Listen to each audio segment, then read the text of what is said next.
Alright traders, we're back. Market analytics. You want to check this one out, guys. The Euro Canadian in a massive turnaround.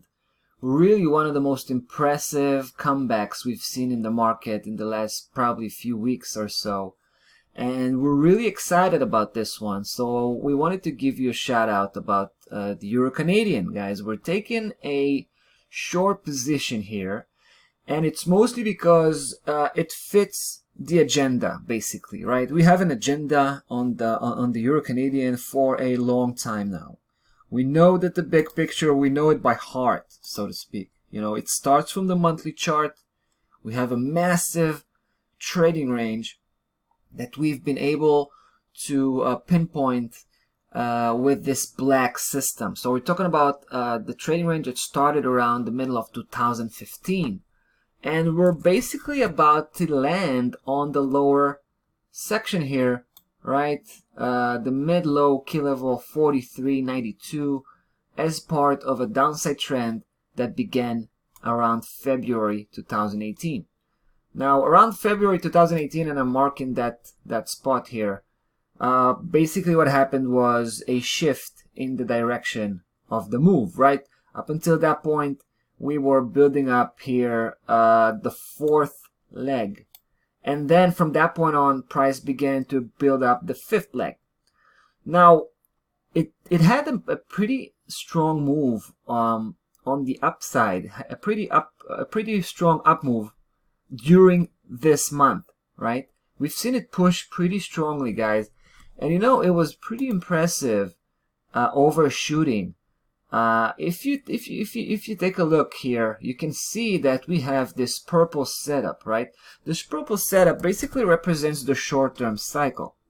So the whole movement that we've seen across probably, you know, the last week or so, right? It was pretty hectic, but it kept itself very accurately, guys, inside the setup until, of course, a few days ago when it completely exploded upwards and went far beyond the top resistance here, 48.06, right?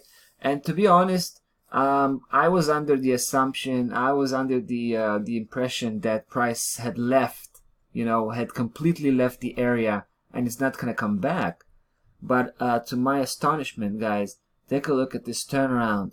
And this was a classic shootout. I mean, a classic overshooting of 200 pip, right? From 48.06, it almost reached 150. And so yeah, the fact that it came all the way back just to cross back below 48.06, I think is you know, is forth-telling, to say the least.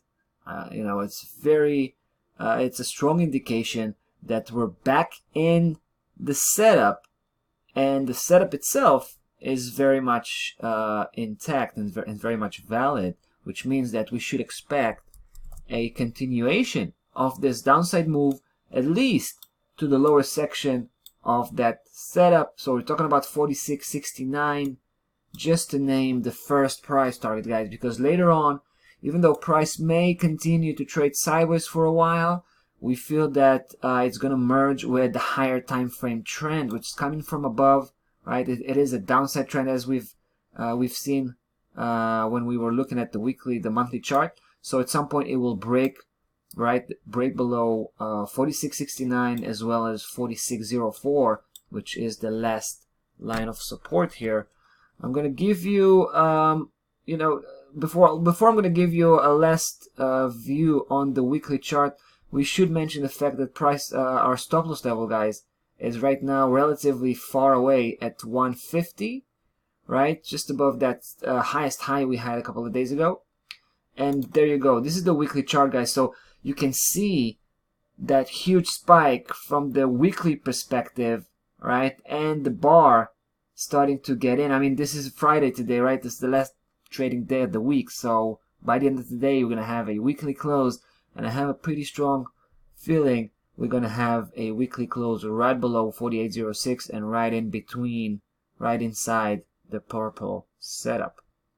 Alright, guys, we're aiming at 43.92. So we're talking about 400 pip of potential move Let's see how that's going to play out. That's about that for the Euro Canadian. That's about that for today, guys. Have a lovely weekend. We'll see you next Monday.